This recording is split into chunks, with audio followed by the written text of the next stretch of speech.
Good afternoon, Westwood, and welcome to the Wolverine Report, episode 17. Evan Cardimino, Charlotte Lynch, Marie Fiscaldo, and I'm Morgan Donahue. And Evan, what's today's date? Today is Friday, November 8th, 2024. Ooh, it's where did the spring season go? And what does November time frame mean to Westwood sports? It means that we're in the middle of playoffs right now, but it also means we are on the doorstep of basketball and hockey season. A very exciting time, quite possibly the most exciting time of year, where we have the playoffs, but we also are right on the doorstep, folks, of the winter season. And today's guest, we are very excited to have. It's not only just a coach who's been cementing her legacy at Westwood High School the last several years as their basketball coach, but a teacher in the school system, one of the favorite teachers at the high school for many student athletes. And folks, there's quite a few teachers that are beloved. We've had a lot of students on here that have talked about all the great teachers. But we are very excited to have head coach of your Westwood Girls Basketball, Coach Katherine Clifford. Coach, how are you? And thanks so much for joining us. Great. Yeah, thanks for having me. It's good to be back in studio. Awesome. Coach, I'm going to just jump right in. The start of the basketball season is less than a month away. It's crazy to say that. It literally feels like last week was August 31st. What can you tell us about, or let's start off with how pumped are you for the season? And, what is the ceiling for this year's team? You got a lot of great athletes. We've seen them on multiple sports. We've called them on the fields. And I've got to see them over the last few years as well, playing basketball. Super talented. How excited are you for the season? And what is the ceiling for this year's team? Yeah, I think November is that time of year where you really start to get, more hungry for it. And I think our ceiling's pretty high. We had, I don't love the phrase rebuilding year, but I think that's probably what last year was. With that said, we only graduated 2 seniors. So to have 10 returners back, I think just gives us a leg up, I hope, on the competition. We have 7 seniors returning, some great leadership in our captains, and some really exciting young players in the program. So I'm not going to make any promises. We'll see how things go and see what kind of work people put in the offseason, but we're definitely excited to get back in Bader. When do you guys sort of kick into season mode? Is it sort of around tryouts time? Is it the start of the school year, or is it year-round for you? So it depends on the players. I think coaching staff is I don't think the switch ever really turns off, but I definitely take some downtime. One of the things I like about coaching and teaching and all the things I do is the starts and stops. You get those resets. I think it depends on the players. Some of our players are playing basketball year-round. They're basketball first kids. Some of our multi-sport athletes are kind of spread a little thin and can't really commit to that. So we, as a coach, just based on the MIA rules, I can't work with them until the Monday after Thanksgiving. But we've been doing, Friday morning shoot-arounds for over a month now, and turnout's been pretty good. Again, there's a lot of young kids that are setting the early alarm and getting some shots up before school, which is great to see. So yeah, it'll start to really ramp up from here, especially with fall sports ending, and hopefully they're extending their tournament runs as long as they can. But once we do, we'll try to get some kids back in the gym to kind of get a run in before we get started officially. Absolutely. One thing that Evan and I have noticed over covering sports is the TVL is so competitive in every sport. There's really no sport where there's a drop off, and basketball I would put at the top as probably one of the most competitive sports when it comes to TVL. You look at teams like Norwood, your alma mater, Medfield, who won a state championship not long ago. I think Norwood made it to the finals a couple years ago. Is that correct? Yep. And then you got teams like Hopkinton, always a tough TVL large opponent. Holliston, they always have girls that will put up 25 points a game and make it difficult, and always a tough opponent. And Dover was always a tough opponent too. I think Brian Scalabrini's daughter is on the Dover Sherborne team. Can you remember a time since you became the head coach where the TVL's been as competitive as it is today? I don't think so. I mean, like you said, there are others. I think you look at the divisions, and we have Hopkinton, which is a Division 1 team. We've been well represented in Division 2 for a while. Division 3, you have, DS, Medway, Norton have been sort of top, I'd say all top 10 seeds in the tournament the last couple years. And with the new power ranking system in the MIA, the TVL has come out, favorably every year. They certainly helped us get in last year with a poor record. It just shows strength of schedule. So yeah, it's a great league. It's a great group of coaches that, work really hard, know each other really well. The collegiality there is really good, but the competitions, there's no nights off. That's for sure. Oh. On top of a tough league schedule, you guys, Westwood schedules tough non-league opponents all throughout every sport. I mean, even recently we're seeing, for example, girls soccer just played against number 3 in Division 1 Needham. Who do you guys have on the docket this year for upcoming non-league games? Yeah, so we are playing kind of one-off non-league games with Lincoln Sudbury and Bridgewater Raynham, which are always two tough, Division I opponents. So we're really looking forward to those matchups. And then we host the Riley Winter Classic in February, so that'll be in Westwood. Kind of our favorite weekend of the year to host that. And we have a couple great teams coming in there too. So Walpole's back, who's been again top Division II team. Needham's been in for a long time. We lost them. We replaced them with Middleborough, who's been good the last few years. And then Falmouth is back in too, who's again just another strong Cape team. Love it. Brings some old Bay State League foes into the mix. So when it comes to like non-league games, we talked to head coach Todd Zaharik lacrosse team, and he's scheduling CM. He had CM, and Westwood hung tough. They're going to play Walpole, and his mindset is he wants the team to get better. And he knows, hey, it's going to be a tough win. We might lose this game, but we want this team to become more battle tested, because what matters the most to him is the playoffs and going up against, you're going to play good teams. You're not going to get some, 500 team unless it's a first round game. What's your mindset when it comes to those non-league games, and what's that process like? Is it typically with coaches you already have an existing relationship, or is there some introductions made sometimes for maybe some coaches who are looking for a game? Curious on the mindset of what you're looking for an opponent, and then when you guys do put it on the schedule, what's that process look like? Yeah, we definitely want to. I have the same as Coach Z, same mindset there. Yeah. I think back to like 2017, which was our furthest tournament run of my career. We ended the season losing 2 games in our own tournament in the Riley Classic. It was so stacked. Yeah. We didn't play well. It's another part of it, but it's not about looking for wins. It's about peaking in March, and what you need to do is kind of iron sharpens iron. So we want to schedule the good teams. I think a lot of it is based on coach relationships, coaches we know or kind of network through, like the Middleborough coach I've heard great things about, connected to him through another coach to get him in the Riley this year. So you just kind of take it year to year. I think we played LS a bunch. We haven't played them in a couple years, but Coach Landauer, I know they're pretty well. Again, Bridgewater Raynham, it's kind of there's a lot of networking, a lot of connections that goes with it. And I think, Matt Gillis, our athletic director, is great about kind of letting us make our own schedule. And we just kind of let him know, like, to ask if we can host and that kind of thing. But he's really open to us, going after those competitive games, which has been good and has paid off for sure. Coach, you did something that very few coaches have done. You went undefeated in the TVL in 2016. How special is that season for you, and where does it rank in terms of where does that team rank in terms of the teams that you've coached? Definitely a memorable year. We again an earlier tournament exit than I think that group deserved. We lost at Massasoit in the South semis back in the old format on essentially a buzzer beater, which was tough. But that class was fantastic. We had great senior leadership. They were really talented. I would say that's probably top to bottom the roster the most talented team I've coached. But also they had great leadership, great chemistry.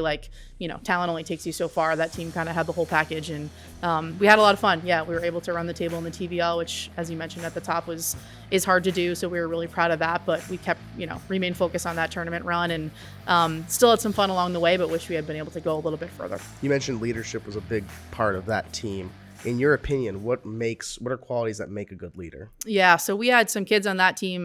They were basketball first, which helped. We had a couple kids go on to play some really competitive Division III basketball. Add to that a Division I lacrosse player, and our senior class was great. I think they definitely led by example. They were our, I think it's maybe a Doc Rivers quote. I'm sorry if I'm misquoting, but like if your best player is not your hardest worker, maybe it was Coach K actually, then you're not going anywhere. And our best 3 players were our hardest workers. And they set a really good example for a talented junior class to kind of help them, focus a little bit and bring them along. So that team kind of checked all the boxes. That was a lot of fun. And then in terms of leaders that have come through the program throughout your whole tenure as a coach, who were some students that really stood out to you as some of the top leaders that you've coached? Ooh, that's a tough one. I've had a lot of great captains. I think if you go back to kind of the early days on that team, Kaylin Harrington was a kid that was just like fire in her eyes. She was one of the best competitors I've ever coached, was really talented. I think at times maybe a little bit too intense for some of her teammates, but was able to rein that in. She went on to have a great career at Tufts, was a great leader there too. So she definitely stands out. Gosh, there are a lot. I'll stick with that, but I think there's been a lot of great leaders, I think, and that passes it on. I think about a kid who Suzanne Meinke was on my first team. She was injured, was coming back from an ACL injury. Unfortunately, never made it kind of over the top. But when I look at that first 4 or 5 year run of my tenure, she could practice for like 20 minutes a day for the first month of the season. And it was the hardest working kid out there. And that set the tone for the rest of practice, which set the tone for the rest of the first season and the next season. And you look at a kid who didn't get a varsity minute that season and still had a really big impact on not only her senior year, but like the program as a whole. And I think that's the, key to success in Westwood is you just need one of those kids, every couple of years to kind of keep the torch going. So I think that's a person that, didn't get the career she deserved, but just a great example of leading by example.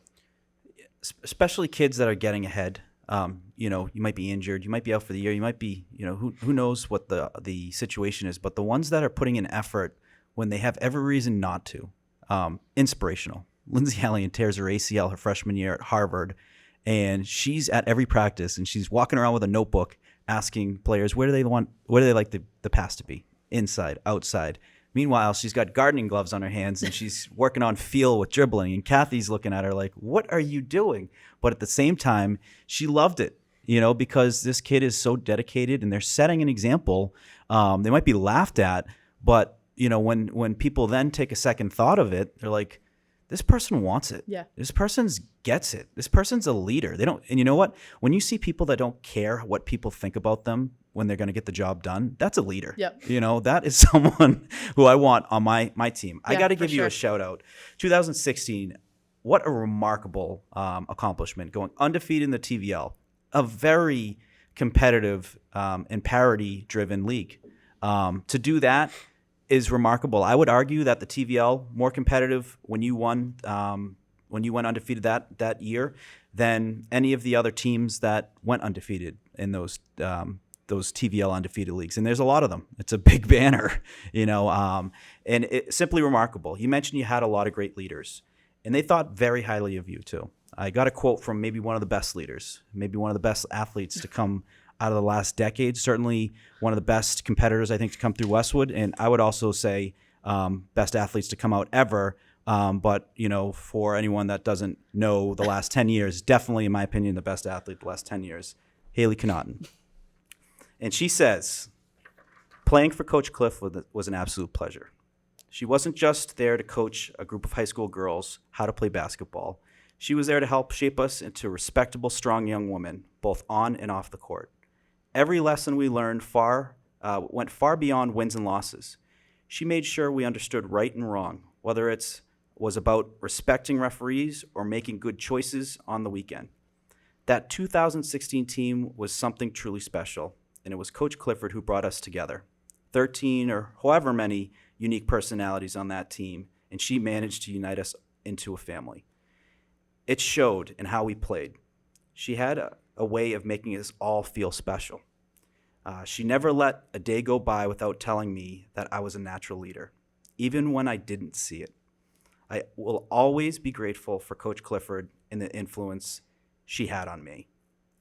That's from Haley Connaughton, who went on to play lacrosse at UMass, had an amazing career, comes from an amazing competitive family. Really cool quote. How cool is it to hear a former player say something like that about you, Coach? It's awesome. I kind of stopped my leadership list, but if I'd kept going, Haley's definitely on there. Haley was a kid that was, lacrosse player, went on to have a phenomenal career at UMass, and I preached to her for 3 years was like, you're a basketball player too. You're a basketball player too. And she really came into that. I remember there were a couple games where, our starting point guard went down and she just stepped in, and she's one of probably the best competitors. Like, she's just one of those hates to lose, gets the jobs done, and just keeps going. And she's awesome. I remember her at the free throw line down in Massasoit when we beat Walpole in a really close game. Hit the first, missed the second. She's the kid on the floor getting fouled to get back to the line again. And just so many great Haley stories. And again, like you said, great family, and coached Ava for 3 years too. And they're definitely some of the best competitors I've coached. But that's really nice to hear from Haley. That was a really special time for us for sure. So fun to watch. The Connaughtons, and I think their style of leadership, particularly for basketball, lacrosse was kind of their MO, their sport, and it just came so natural. In basketball, they were very, very gifted. But I think one thing that really stuck out from their leadership was they had no problem diving on the court. Yep. they were so physical. And when you set that tone of, you could hear her head hit the court every now and then. You're like, oh my God, is she okay? And it would be 3-4 times a game. And it would be for a ball that might not have even been a 50-50 ball. It might have been 70 them, 30 if you can kind of get, your hand around.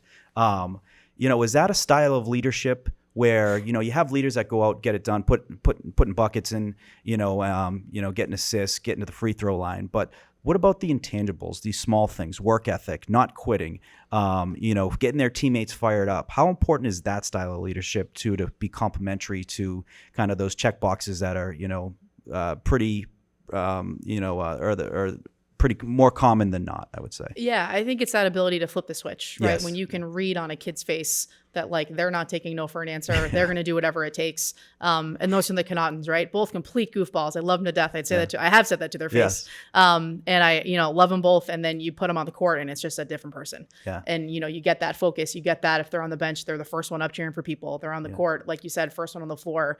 And just that compete factor. And I think when you can see that in a kid, it's one thing to talk about that internal fire, but when you can just read it on a kid's face when the ball's tipped, they definitely fit that category. And again, those are the kids that, you need to help drive the team too. So I look at leadership, and I'm curious your thoughts on this. I look at leadership as like a muscle where you can learn and strengthen it. And I love how you said hate losing. I think it's far more important to hate losing than it is to love winning. Yeah.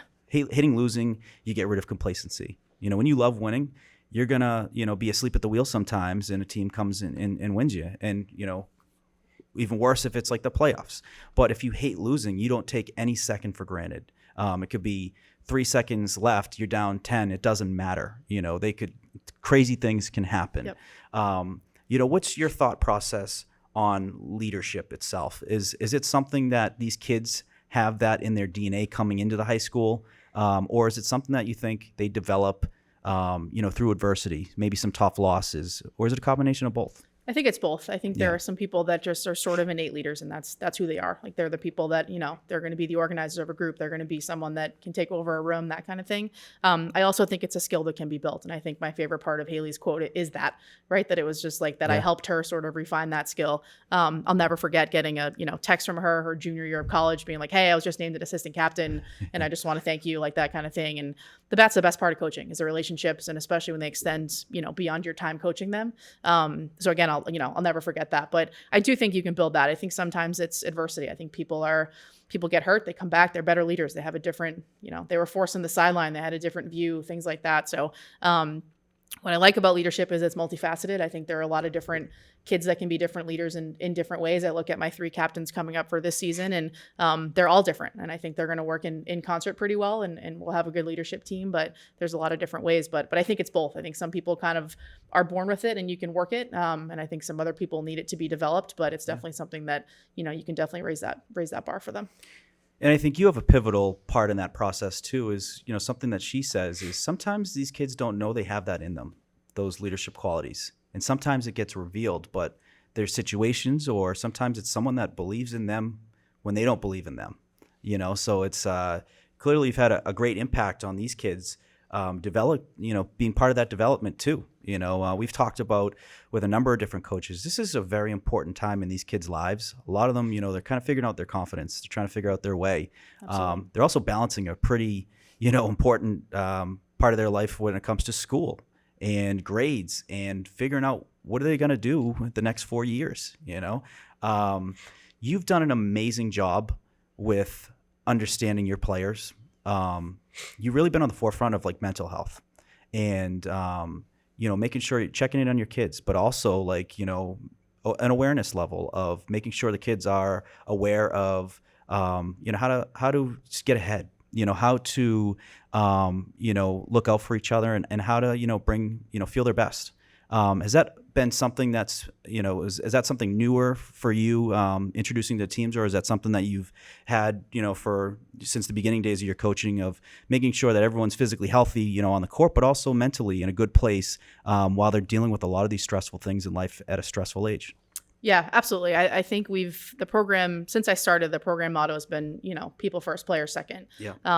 With that said, I also hate to lose. Yes. Right. Yes. And once we get outside the locker room and on the Yeah. court, things change, but we try to develop that, environment of support. I think there's at least once or twice a year where, we have a little pre-practice chat that goes, 45 minutes and we're talking about who knows what, just to kind of to work on that. Right. And I think sometimes that's building community. I think sometimes that's like, emotional skill building and things like that. But I think the most telling times are when you have the kid that like just breaks down the locker room after the game one-on-one, and like the fact that they're comfortable enough to do that, I think speaks a lot to that. We only hire coaches in the program that have that same philosophy. It's, it's intense when it's appropriate, but sometimes it's not. And sometimes you kind of have to break things down and go from there. And I've, been through my personal life, I've lived that. Like there's sometimes you got to take care of yourself. And so, we encourage, mental health days and, taking breaks, doing what you can. I think one of the things we talk about, and this has been pretty consistent in my career, is like you might not have 100% of yourself every day, but we need your 100. So if you're coming in at 40%, like me and your teammates, just give us that 40%, like whatever you have that day. And we can kind of acknowledge that. So I like when kids give me a heads up and they're like, hey, I'm really off today. I'm going to practice, but like, just so you know. And I think that helps so you don't, make situations worse. But again, we're competitive. We're serious. We're all business on the court, but we're all supporting the locker room. And it's really nice when former players relay that and they can feel that too, because that's something that's really important to us. I think what you said is remarkable for a number of different reasons. One being when people aren't feeling themselves, say you're feeling 30, people call out. They say, I'm not going to make it. And what you're doing is you're making it a place that people can be themselves even at 30. And what that also is providing is probably the most important thing in life is showing up. And you're not going to be 100 every time. Yep. But if you can be 30 and develop the confidence of being vulnerable sometimes, but still being a team player, you are going to be a very successful person. Yeah. And I think we all, and still to this day, you could be whatever age, I think we all have this fear of being vulnerable when we're not feeling ourselves. We're not feeling 100%. Are they going to think I'm a different person? Am I going to seem weak? And if we can get to a point where, who cares? I got an important role, this team, and we get our focus outside of our heads and on this big thing that we've started that we are not nearly close to finishing yet. We got a lot of work left. You're creating an environment where people are going to become more mentally tough. Yeah, I think it's important coaches model that, and we do. I mean, I'm not at 100 every day. No. And I think sometimes as the adult in the room, you kind of have to fake it a little bit. And other times it's important to the kids need to meet me where I am too. And I think sometimes it's like, hey, I'm going to be at practice, but I need a mental health day, or I need so I think kind of showing that vulnerability, you get more from the kids. So that's always been you don't want to, not like a mess every day and whatever, but you got to pick your spots. And I think that's been really important to sort of lead in that way and be a role model for that too. And the thing about mental health too is if, a lot of people make decisions that are going to make future mental health even more difficult. So if it's easy to say no. It's easy to say I can't go to practice then. But then what it also does is it's going to make it more difficult when you are 30 again. And are you going to then say I can't make it, I can't do it? But when you do, go and fight, through practice when you're saying 30, 40, you're developing confidence of right. I can handle it. I can do it. And then you realize what you're capable of, and it just creates, this power in you right. that you didn't know what to tap into. But it has to start from an environment that you will just get yourself there and have to give it a try. And a lot of kids will avoid that. It kind of reminds me of when we all started like sports. When I started hockey, and I know you started hockey as well, and you probably felt the same thing. It's very intimidating to go to a cold rink, not know everyone, and your parents can't come on the ice. Right. So I said no the first year. Dad's like, get in the car, get ready. I said, I'm not going. Yep. I am too scared. I don't want to do it. We did it the following year, and I loved it. But it takes kind of sometimes a little nudge or a little incentive to get the person there to you don't have to go 100 miles an hour. Just do 1 foot right. at a time. And, let that muscle kind of strengthen as you realize we're not judging. It's not a judgment, right. Area, but we're getting better even with your 30. Yeah, and I think sometimes if you come in at 30 and you leave at 50, that's also a good lesson. Big time. Of like, things can get better, or like maybe I was in a little better shape than I thought.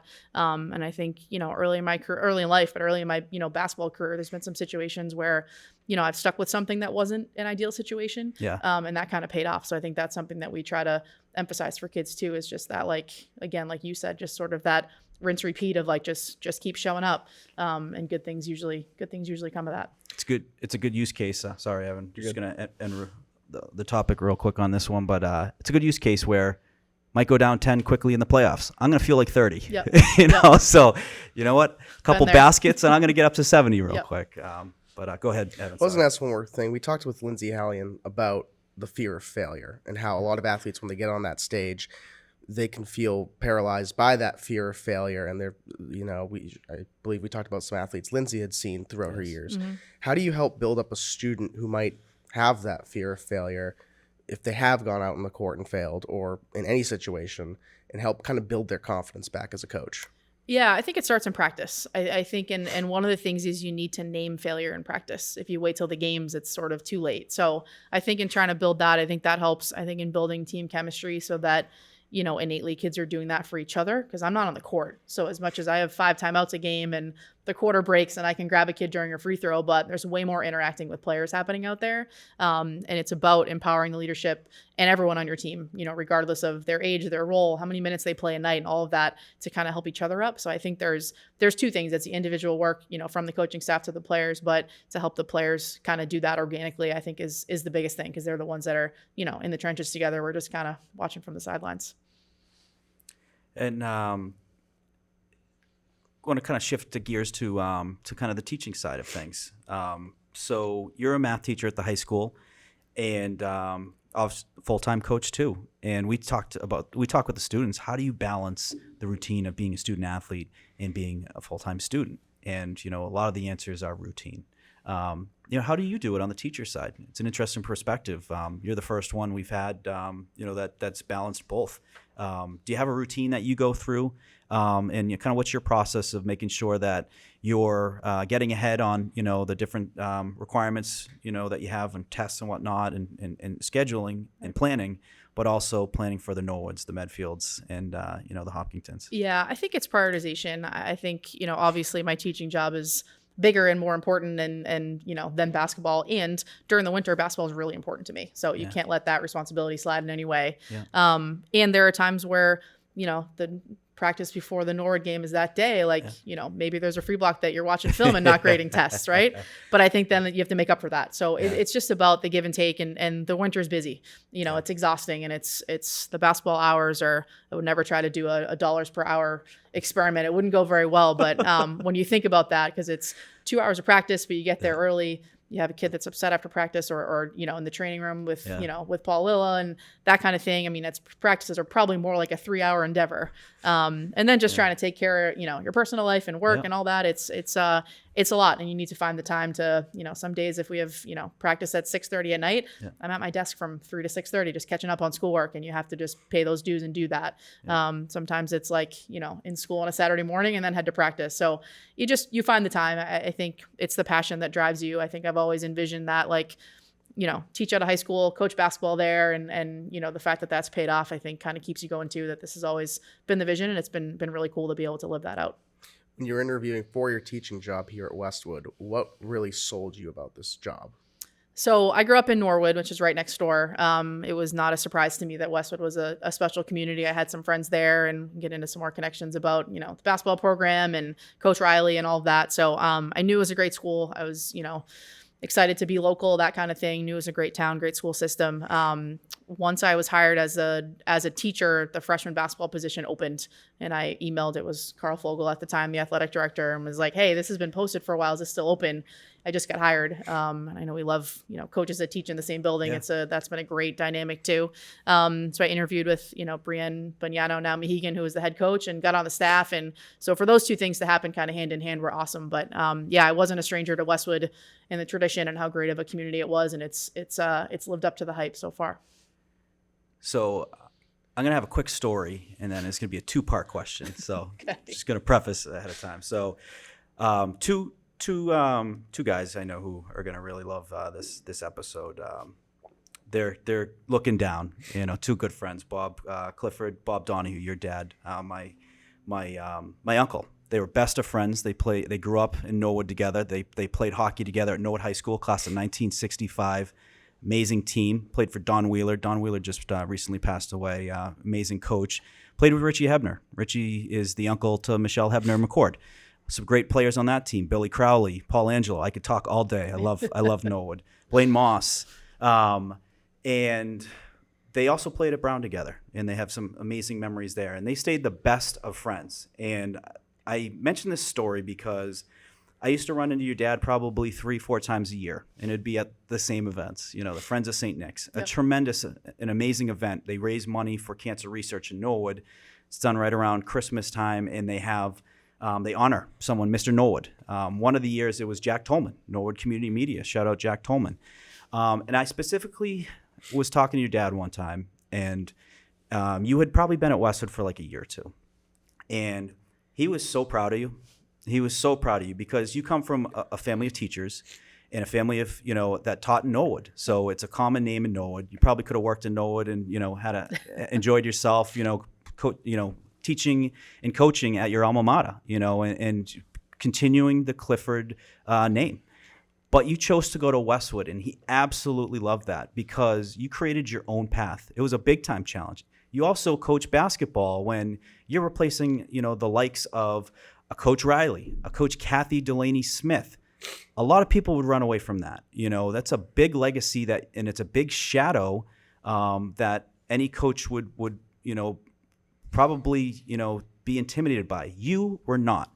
And he was, you know, just so proud of that. And he mentioned Mike Mao being like a really big, you know, great mentor of yours early on, math teacher and whatnot.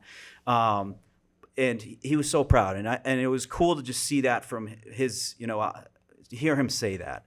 And, you know, the question I have from that is, when you interviewed at Westwood and you ultimately interviewed for the job and became the head coach for the girls basketball program, was part of that to take on that challenge and create your own story? And also, you know, were you aware, you know, you had to have been aware of kind of the history and everything before you. But like, love to hear about, you know, just you creating your own story. Could have been Norwood, you could have done that and had, you know, been another great amazing Clifford teacher in the school system. You know, talk us through why Westwood and why Westwood Girls Basketball. I'd love to hear that. Yeah, I appreciate that. I think the getting to Westwood was just like kind of where the job openings are type deal. I got hired for a 1-year position, and there was some internal shuffling around with our, you know, department chair and stuff like that allowed me to stay there. Like you mentioned, Mike Mao has been a phenomenal friend and colleague over the years. And I got a call. I wasn't being poached, but I got like, hey, there's a math opening in Norwood. What do you think? Yeah. And I was just really happy in Westwood. I had a great first year and wanted to stay and was in the basketball program. You know, when the varsity job opened up for the first time, it was actually the second time that I applied that I got it. I didn't get it. And I think that was probably the right move. I was, you know, really young, really green, 2 years of freshman experience, you know, not much there. But took a lot of pride in the banners in the gym, was not a stranger to the history of the program. Coach Riley was my high school guidance counselor. So I knew him really well, knew the stories of Kathy Delaney Smith, a good friend of mine in Norwood, another big Norwood family, the Browns, Trish Brown. Played for Kathy, coached with Kathy, was on the bench when they upset Stanford. And so, you know, none of that was new to me. And I think one of the things we've tried to do is to try to impart that, you know, on the kids. Like there was a big article on Kathy that came out a couple years ago, and like we read it as a team. It was like part of practice one day, and I just think the history is important. I mentioned, you know, Lindsay Hallion quote is in my pregame speech of the first game of every season, and she almost repeated it to a T on this episode last week. So I think the history is cool. I definitely. You know, I think it was intimidating, but it was never like a daunting thing. It was never. I knew the sideline I was walking on. I knew the shoes I was coming after. But it was just a lot of pride in the program. One of my jokes is that the Norwood blue and yellow, if you put them together, it makes Westwood green. So it kind of fits. But yeah, it's been a lot of fun. I think just appreciating the context has helped, and I think I had that out of the gate, which has been fun. The rich history and just trying to play a part in that. And both your parents are teachers. Was that a natural fit for you, you know, growing up? You know, when we talked to Paul, his mom was a nurse, and he said, you know, being an athletic trainer was somewhat natural, you know, helping, you know, take care of the body. having parents that were teachers, was that, a natural kind of direction for you? I think so. Yeah, I never really thought about much else. I think when I was in high school, I kind of nailed the trifecta of, teaching math, coaching basketball, spending summers on the Cape. That's been a nice perk too. So those three things kind of fit together really well. And again, to be able to sort of live that out, I remember I've had a couple players that are like, it's really cool that you're doing, exactly what you wanted to do. I'm like, yeah, I mean, it's great. So I feel like I'm sort of kind of pinch myself every now and then at some points. But it's been great.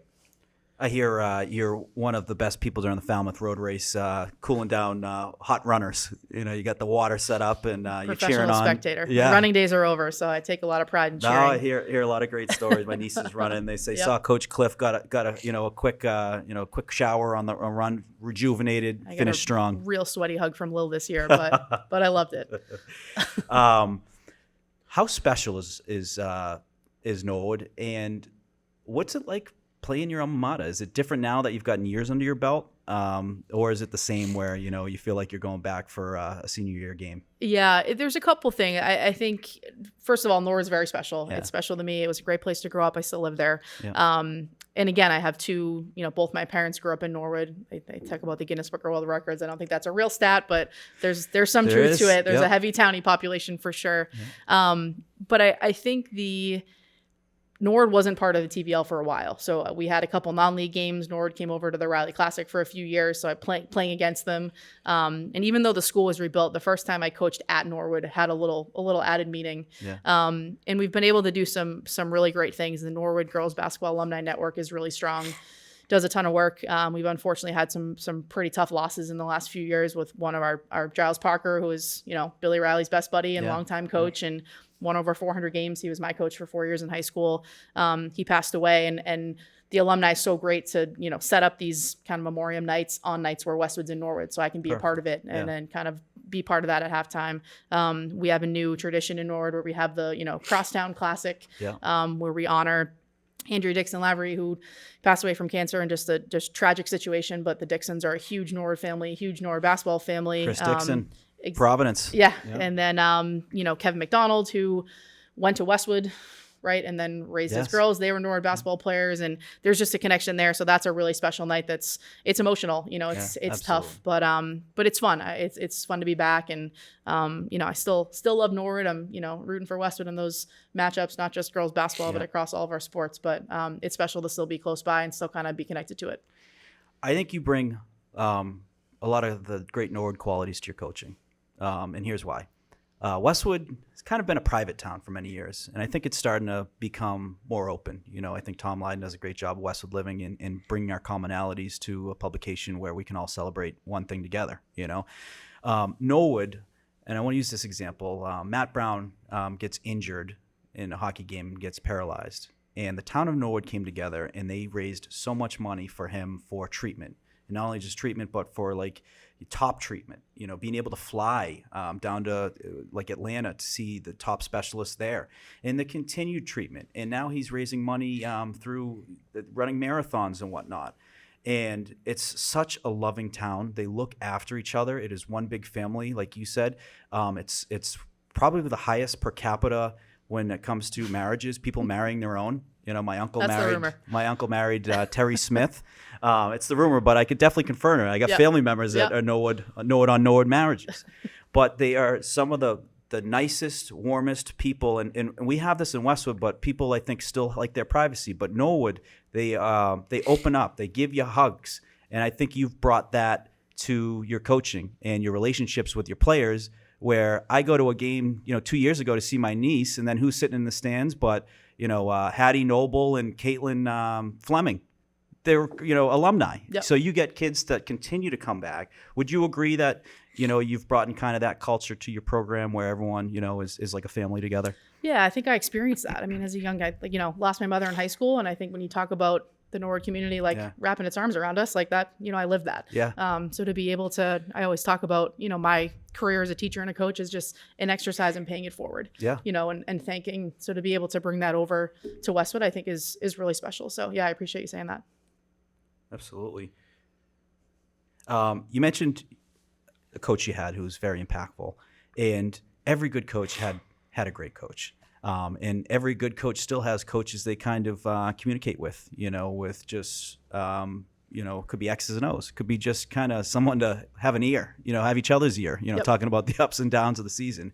Who were some of the most impactful coaches for you as a player and then as a coach? And then who are some of your most trusted coaches that you still have a relationship with today that you can pick up a phone and you guys go back and forth with, today's, the latest of the seasons. Right. Yeah. You have a coaching staff, right? But it still can get a little lonely on those sidelines sometimes. Yes. Yeah. I think the first question, again, the collegiality of our league is fantastic. Kaney Klebda, who just stepped down as a Dover Sherburne coach, is a really close friend of mine. We're in touch a lot in the season. The past 2 Nord girls coaches, we've been really close. Amy Quinn and then Krista McDonald, who's still there. And again, it on game nights when I'm facing Nord, I want to beat her. Yes. And other times, you want to, lend an ear and that kind of thing and help each other out and elevate the game. Because I think that's a big thing, is to just just be a backer of girls basketball and trying to grow that. And I think, finding the people that are on that page is really important. Thinking back to my time as an athlete, Giles Parker was my high school coach. He was fantastic. Mara Mullane Ranieri was my soccer coach for 4 years. And she was the JV basketball coach. She was our assistant for 3 years. She's someone I'm still in touch with. See her, once a year, part of that really strong alumni network. A lot of those alums, had my father for a history teacher, so it's just kind of that Did close you really? knit thing. Yeah. I didn't, but a lot of the alums did, That'd and be a there's great just story. again, it's that kind of small town feel. So Mara's been great. I have some funny stories when she was a young coach, but she's someone that's always good to just pick their brain and share stories. And I think coaching networks are strong, and the basketball families are strong, and it takes a village to even just support the coach. So I'll lean on whoever's willing to listen to me. Now, do you talk to coaches that are outside of basketball, and do you pick their brains? Because there's still commonalities, it might be different sports and whatnot, but how to deal with just kind of, routines or kind of just getting ahead mentally on preparation. Do you have any relationships with any coaches that aren't basketball coaches that, you have similar dialogue with? Yeah, I definitely have some friends outside of Westwood that fit that, but just to give you some names you'd recognize, Heather Joyce, our field hockey coach, are having another great season. Yeah. She's a good friend of mine. She used to teach at the high school, Yeah. And is still coaching. So we definitely every now and then we'll be like, hey, you got a minute to just let me run something by you about leadership, about what I should do with this situation. It's always great to run into Margot and talk shop with her. Yeah. We have so many, kids that cross over. So that's a good, just to compare notes. But yeah, there's a bunch. I think it's just anytime you get 2 coaches in a room, I think where the conversation's headed. Yes. But again, it's part of my favorite parts of the conversation. So it's a lot of fun. We have so many great coaches here. Yeah. Coaches that have won Coach of the Year, coaches that have won state championships, multiple state championships. We're certainly lucky, and there's just so much experience and a wealth of knowledge to tap into. Coach, 2017, you were picked as the yearbook honoree.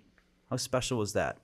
That was awesome. It was a total surprise. I'll give you the funny backstory is I was the senior class advisor that year. So I had a hand in not planning graduation by any means, but just sort of being around and supporting the kids and, kids making speeches and whatever else. And I went down that right before class day, and I had the vice president's speech in my hand to put under his chair, and I looked next to it, and I knew that was the yearbook dedication. And I'm a curious person, and I was so tempted to be like, oh, who's it going to? I haven't heard, and I didn't look at it, and I'm so glad I didn't, because the surprise was really cool. But I'll never forget that. That was a really special team, but also a really special senior class. Obviously, it went way beyond that, and that was definitely a big honor. Yeah, and one I'll definitely never forget.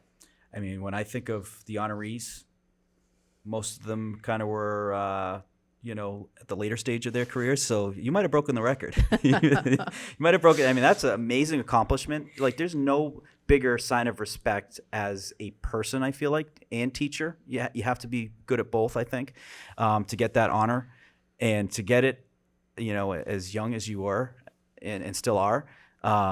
That's unbelievable. And Mr. Mao, I think he's gotten a few too. He's got a few under his belt. He's got a trophy, a trophy set in the house. I'm sure. 5-time yearbook recipient. It's probably not done either. No, he's got a couple. No, I appreciate that. I think it's the same philosophy though. We talked about people first, player second in the classroom. It's people first, student second, and we have high expectations in Westwood. And the high school is fantastic. We have great leadership, great teachers, like you mentioned. But again, just kind of being a human being first, and not just being the robot throwing math questions at them. I think kids appreciate that, and that's one way that it showed. And that was just really meaningful. And you gave a message to the students then too. You said, accept the challenge of impacting others. Talk us through that a little bit. I love the quote. But what are some examples that, student athletes could do to accept those challenges, regardless of the sport? What are some examples that they can do to really impact others? Yeah, I think it goes back to, and again, what kind of Haley said in her quote, which again was just like, it's being kind, it's respecting, referees. And she was a kid that was, a little chirpy on the soccer fields at time. And I'm like, hey, it's a small gym. You can't really get away with that. But again, just spoke to her character. She was awesome. But I think it's that too. It's just kind of, being kind, like forging connections whenever you can, little things like holding doors open and being nice to strangers and sort of, making that meaningful. And I think that as we, put our head down and are buried in our phones all the time, myself included, I think sometimes it's hard to maintain that. So we just try to model that first of all, and then sort of preach that too. But yeah, I think that message of, I think what I said that day was something along the lines of like, you're going to hear a lot about, reflecting on high school and your whole school and who's impacted you. And now it's time for you to, again, like I said earlier, my whole career is an exercise in paying it forward. And I think if we can condition our kids to try to do the same, I think that just has a ripple effect that'll, hopefully take over. We've been talking with coaches about how sports and life, really intersect. Ups and downs, we're going to have them in both, the games. How much has your career as an athlete, you were a great athlete at Norwood High School, and then you went on to be an athlete at Holy Cross. How much of your experience has prepared you for adversity, unknowns, not getting too high, not getting too low? How much has your experience in sports benefited you in being resilient in life? I don't know if I could, put into words just how much. I think I'm just a big believer in sports and the impact it has on people. I think, you talk about leadership, and I think there's maybe some natural leadership qualities I have, but through sports, I've been able to, you learn how to talk to people. You learn how to, talk to people when you're really upset and when you're just kind of dealing with all that, like you said, handle tough losses and move on. I think it helps with perspective setting. I think sometimes you got to figure out, like, sometimes it is just a game. Sometimes you should lose a little sleep, and just sort of just kind of figuring out where that is. Again, it comes back to kind of the prioritization thing. But I think it's been huge. I think sports are, people like, what are your hobbies? I'm like, I don't know, I just watch sports all the time. Like, I think one of the things I joke about, and my nephew and I are watching the Olympics this summer, and we got so into like the street skateboarding finals or something, like put any sport and like looking up the rules and just kind of going through that. So I'm just a huge believer in sports and competition and leadership. And one of my favorite like ESPN kind of media things for a while is like Why We Love Sports Today. And it's like the, heart-wrenching stories and all of that. So I just think there's so much good around it. I don't think that's going to go away. Completely agree. How special was your time as a collegiate track athlete at Holy Cross? And how do you think that helps you going from not just the high school level, but the collegiate level as a coach now? Yeah, I had an interesting high school. I always thought I'd try to play basketball in college, and I had just some personal stuff go on that didn't really just put me in that direction. The track thing kind of worked out. I picked up a javelin and turned out could throw it pretty far. So I went to Holy Cross and continued to do that through the discus. The hammer throw, which is like Miss Trunchbull from Matilda when she's twirling around. That was me in college. So it was a lot of fun. I think, and sometimes in our professional development and teaching, it's like, think about one of your most meaningful learning experiences. And one of mine was like picking up the hammer and learning how to throw it. It took me almost a year to get somewhat good at it. And I was a kid that like picked up sports and usually had a, pretty good knack for them. And so I think that just that staying power, I think that college environment, Morgan mentioned earlier, like routines and things like that, it takes it to another level. So I think it definitely elevated like the competitiveness, the leadership. I think being a, captain on a college team is even more difficult than on a high school team and things like that. So I think there are definitely some things that transfer.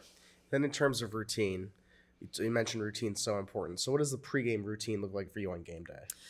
So I'm in the gym for all levels. If we have a home game, for example, watching our, JV2 and JV1 teams. I think I'm routine oriented, and I think over the years have gotten a little bit more flexible with like JV team, JV game just went into overtime, and now do we want to cut our warm up short or things like that? And I try to keep things as consistent as I can for the kids, because I think for some kids more than others, it's really important. But we have sort of our, work backwards, and, the kids shoot at halftime. They go back in, start to get hyped up. We go in and just do kind of last minute pregame notes, little pump up speech, try to get them going a little bit. And then our warm ups are sort of the same. So I think that repetition is good, but being flexible and not having that kind of ruin the mood.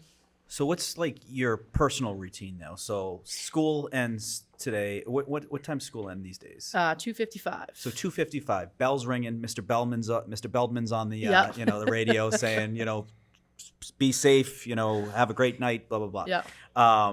What are you doing between then and tip off? Is there a certain time you do the lineup card?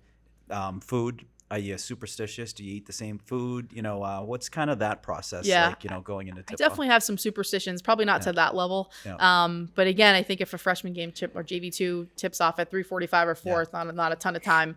That game, you're sort of relaxing, catching up with Paul and Matt, and just sort of hanging around the gym.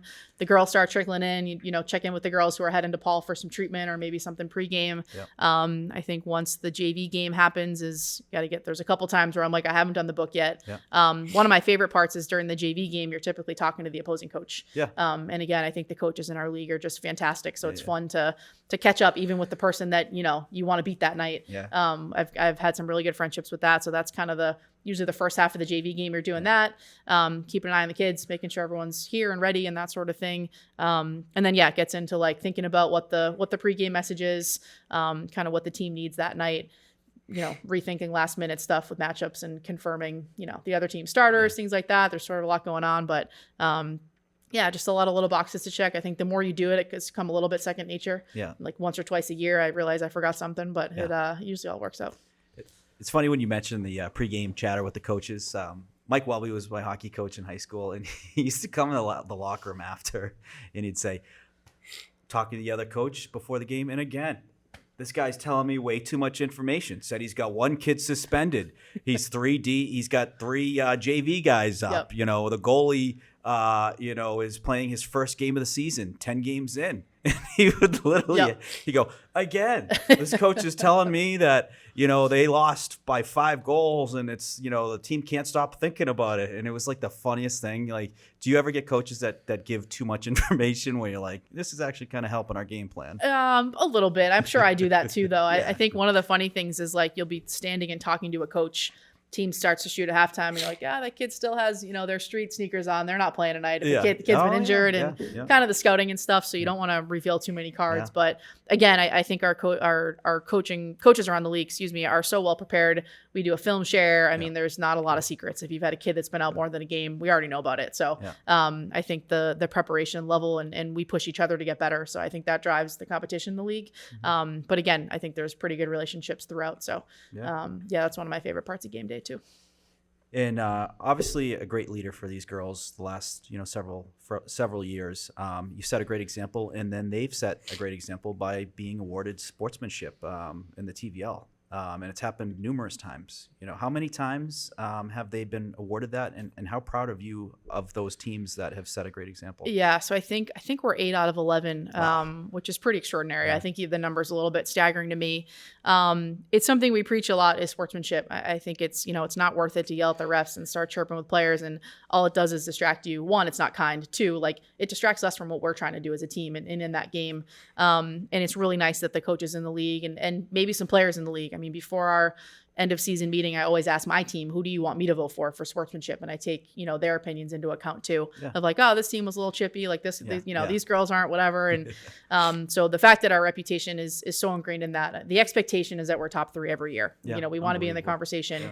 And the number of times we've been on top has been not surprising based on the character of our kids, because it's top notch year in and year out. But to I think have that number, Jonas Schur, who was a former softball coach, will kind of see the thing. He'll be like, again, something he took a lot of pride in too. And it really is. I keep talking about wanting to make a little banner for the locker room, just to sort of keep that going. I haven't pulled the trigger on it yet. But he was my homeroom teacher my senior year. He's the best. Yeah, good guy. Yeah. And a quick story. So you mentioned my uncle that played hockey at Brown as well. So he passed away a couple years ago. We were at his wake, and he had a couple former players come up from New Jersey for it. It was really great. And I was like stopped in my tracks when he was like, yeah, we just like, we had this legacy of like winning the team sportsmanship award. It was like year after year. And I never knew that. And I think that was something my brother kind of turned to me and was like, he's like, you do that. I'm like, yeah, it's awesome. Like I didn't realize, but that's something we take a lot of pride in. It's, I mean, when you think about like, what's the legacy when you walk away from this, like, you can see the banners, in the gym and the league titles and that kind of stuff. But that's something that'll be really important to me kind of whenever this is up. Do you find that I had a coach growing up who always preached sportsmanship too? And one of the reasons why he always preached it was he said, you're going to get more respect from your competitors and the referees and officials if you show good sportsmanship, and it's almost a competitive advantage for you. Do you find that is the same for you in your experience? Yeah, I don't know if it like gets you calls. I think it has to start with you. So it's important that our coaches at all levels, and it starts with me that we exhibit good sportsmanship and that we're kind to officials. And don't get me wrong, I have my moments, and there's a handful of times during the year where that voice is raised, at an official, at a call or something like that. But I think most of the officials that have been around, this will be my 12th year as a varsity coach. I don't think they see Westwood on the schedule and dread, the beating they're going to get from the head coach on the sideline. Because again, I have bigger things to worry about, right? And it's what the players are doing and what the other team's doing. And if you get bogged down to one call, I mean, toward the end of the game, it can get a little testy, but it's just not worth the energy. And that's what we try to impart on the kids as well. So I don't know if it ends up with anything. I'd like to think that the refs are calling the game no matter who's involved. But it's just something we pass down to our players at our parent meeting every year. I say like, you guys as parents are a reflection of that too. And I think overall we have, you go to some games and some parent sections kind of get into it a little bit. And I'm really proud that we don't have one of those. And I think we don't have that reputation as a program. And so it's really, again, it takes a village, but we're really proud of the results of that. So the season less than a month away to kick off. You have 2 open spots. You have 2 seniors that graduated. So, it kind of reminds me of the tough job I had in 2015 coaching JV hockey with Dan Ferrari.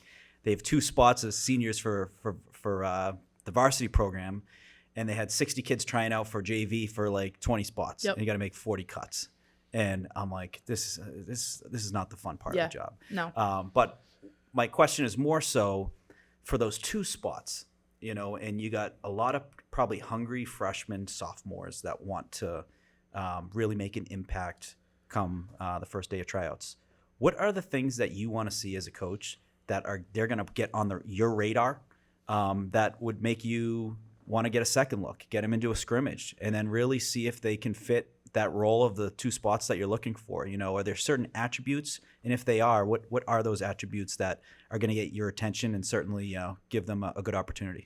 Yeah, I think there's some things beyond the player's control, is like the position stuff and things like that. So there's some things in the back of your mind are like, maybe you need a guard, maybe you definitely need a post, maybe you don't. Like, so there's, we'll have those conversations as a coaching staff to figure out, what we have coming back and where we are. In terms of the kids, I'm looking for, obviously there's a talent. There's the talent evaluation. But I'm looking for kids that just take a lot of pride in the program. I want kids that, on a big game day, they're like maybe a little distracted in class. Right? Can refocus, right? School first. But, you want the kids that really kind of breathe the season a little bit. It doesn't need to take over your whole life. But it's one of those things. I want you to wake up in the morning and be like, it's Medfield Day. Right? So I think you can tell that in a tryout, like who those kids are. I think you want, the Connaughtons who are dabbing on the floor and kind of doing whatever it takes. And I think response to adversity is important. You look at attitude, you look at consistency, a kid that takes their foot off the gas at tryouts, like then you're definitely gonna do that at practice if you're doing it, at tryouts. So like you said, it's the toughest week of the season. It's funny because you get so hyped up for the season and then you show up and you're like, oh, these are the worst 3 days of the season. And sometimes 2, in a year that we only have a few spots, it could be a 2-day tryout for us. So, it really only gives the kids 4 hours to get in there and kind of earn that spot. So it'll be tricky for sure. I think it's different years, you have 6-7 spots, last year was a little bit more open. So, the years change. I was talking to Coach Douglas on the boys side and he's in a different situation this year for sure. So, we look forward to it. The conversations after you're going to, you break a bunch of hearts no matter what. And that's the hardest part of the job, but, we're excited. So I think there's that pride piece and that intangible. You look for leadership, people that are going to buy into a team and, accept their role and commit to excelling in their role and things like that. So, definitely excited to get started, but those are some of the things that we'll look for. And one thing I used to say to the hockey players is where you start is not where you're going to finish. There's injuries, there's grades. I think, the girls basketball probably does a lot better, maintaining the grades than the hockey players might have over the years, where sometimes we had kids who were ineligible and whatnot. But these things happen, and we need kids to basically be the next person up. Is that happen for the girls team, and are you keeping eyes on the JV program and seeing who's working hard, who's playing the game the right way, and who's being a good potential fit for being that first call? How often does that happen, and are you keeping tabs on the JV team as well? Yeah, that's a good question. I think not a ton. I think it varies by coach. I don't like to do a ton of, vertical movement one way or the other in a season. Yeah. If injuries and stuff like that necessitate it, then that's a different story. Sure. We haven't done it a ton. Last year, we were very undermanned early in the season. I don't think we had 10 healthy out of practice for like 2 or 3 weeks.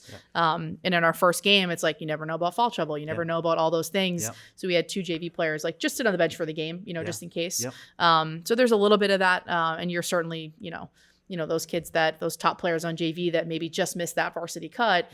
Yeah. That's sort of the conversation. If we need it, but we want to make sure that now you're the leader of this team. And if we do need someone, make it obvious, make it easy for me type thing. So yeah, there's definitely some positives in those conversations, and there can be a little bit of movement, but typically we kind of stick to what happens after the tryouts. For sure. Last couple questions. So for anyone watching that is familiar with the girls basketball program, tell us about some of the players that are coming back, and what are you most excited about?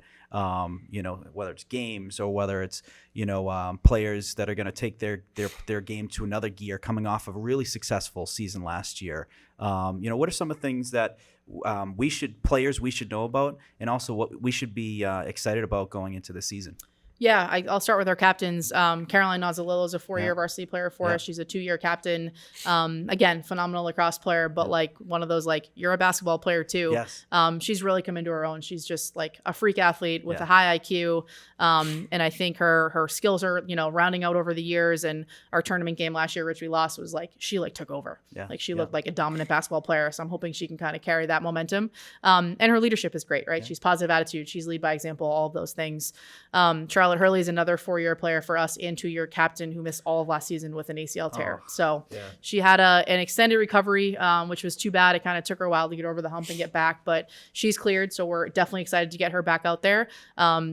Remains to be seen, what she'll be able to do. But her sophomore year, she was a near miss TVL All-Star and did a ton for that group. We had a really successful season. She was a big part of that. So, but again, people first, player second. I'm just excited for her to be able to play basketball again and kind of lead us. And she's our point guard, and hopefully she'll be ready to take that role over and kind of lead the team in that way. Mackenzie Kaiser is our 3rd captain, so she's a 3 years with us, having a great soccer season right now. Yeah. Hopefully they make a nice tournament run.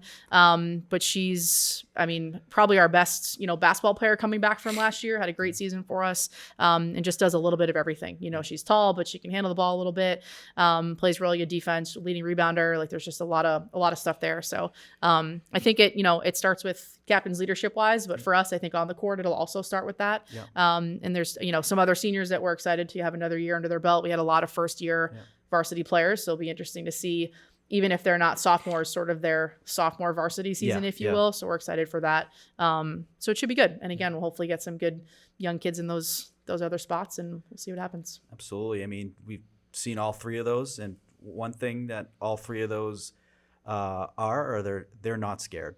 They love challenges. Yep. They're not afraid to be physical. They take the ball to the physical areas of the net. They are assertive. On the soccer field, on loose balls. Absolutely. And fighting for them to get possession. We called the Hopkinton soccer game last week. Yep. It was unbelievable. Yep. Kaiser was a force out there. She's awesome. And I can't imagine, when she's going to bring that into the court this year, good things are going to happen. Yep. And the last question I have, I asked this to Lindsay, and I want to ask it to you as well. What do you, in your opinion, is or the best basketball movie or your favorite basketball movie? If it's not the same, you can say 2. And then if you had to pick one that is laughable, for hockey, maybe Mighty Ducks, everyone gets a good laugh at that, or Air Bud, but you can't use that. Okay. What's the basketball best? Only? Basketball only. Basketball We'll keep it only. sport themed. I'll go old school. I mean, Hoosiers is kind of before my time Good one. and Yeah. is just awesome. Yes. I think some of the other stuff. I think Love and Basketball is a little gimmicky, but it's an epic. It's like I'm for the perfect age for that. Checks off the boxes. Yeah, absolutely. Yeah. Coach Carter, Yes. I mean, I was a basketball person, so I loved all of them, like Yes. Glory Road and those ones that have like a historical significance and lesson in there too are awesome. Yeah. I guess I'll go Hoosiers. We'll go old school. Wow. Okay. Yeah. Very good movie. Gene Hackman, legend. Yep. You know, the guy's still. You know, I see pictures popping up every now and then. It's like Gene Hackman walked into a gas station, 93 years old. Is there any basketball movies that you're like, you know, this is like you get a good laugh out of because it's just like, you know, it's. I think if you had asked me without watching Lindsay's episode, I also would have come up with that Disney movie with the twins. I think it was called Double Team. So I did. That's in my head because I just watched that episode. I'm trying to think of another one that's a little spoofy, but I think I might have to go Space with that Jam. one. Oh, I love Space Jam. Well, Space though. Jam Yeah, is good. yeah. And then if I guess I'll throw it outside of just basketball. If there is like a sports movie that fires you up, Miracle. yes, 10 out of 10 yeah, every that's a time. good one. Yeah, that was when you talk about routines. When I was a player, I'd watch the last like 40 minutes of Miracle every game day. So I can do the speech. Oh yeah. Well, there's a TVL tie to Miracle. So the kid who played Jack O'Callahan, the long hair. Yep. Mike Danuta. I butchering the last name, but his first name is Mike. Unfortunately, he passed away. He was in the service and passed away not long after. But he was a Holliston hockey player. No way. And his dad was the coach of Holliston for many years. Wow. So yeah, some TVL ties. The more you know, right? Yeah, he was terrific. But yeah, great movie. Yeah. And gets me. Sad ending for him, but that's a really cool anecdote. Yes, gets me fired up for anything I'm due. For sure. Know? Yeah. Got those hockey roots, right? You got to still tap into those. Still in the DNA. But Coach, thank you so much for joining us. We are very excited for the season. Can't wait to call games. I hope you don't mind us getting fired up on the sidelines for big baskets, big steals. Can't wait. You know, Evan, we might have to come up with some Tommy points. You know, we'll come up with some different things to have some fun. But we know it's going to be a team that's going to play hard, a team that's going to compete till the very end, and that's what we love. Doing what we do is so many Westwood teams play that way. They go out, they play hard, they play honest, they play for each other. They work so hard, and watching them go out and beat a Hopkinton, a team that hasn't lost in 2 years. Watching the boys score a late goal versus Norwood on senior night. Yep. That's what it's all about. Yeah. You know, and we can't wait to tell that story when it comes to Westwood Girls Basketball this year. And I want to give you guys a shout out. I think what you're doing to kind of showcase our student athletes has been awesome. And, you know, you want that culture in school. I was walking with, one of my captains in the hallway. She saw someone on the girls soccer team after that big Hopkinton win. I was like, hey, great job last night. And that happens a little bit. I'd love to see that even more, but it's really nice when our teams are kind of working together and just having that overall Westwood pride, not just in their sport. So again, what you guys are doing to showcase our student athletes is awesome. So thanks so much. Well, I appreciate it, Coach. And thank you again for coming on. And absolutely. And you know what? For any games, it doesn't have to be basketball. For boys basketball, obviously busy during the girls basketball games, but always welcome to be a color commentator. I could always use some help. Evan helps me out a bunch. And, we do a good job together. But I'll throw the headset on. I'm ready to go. Sounds great. Absolutely. Well, folks, thank you for tuning in. Episode 17 of the Wolverine Report, and looking forward to seeing you all in the next one.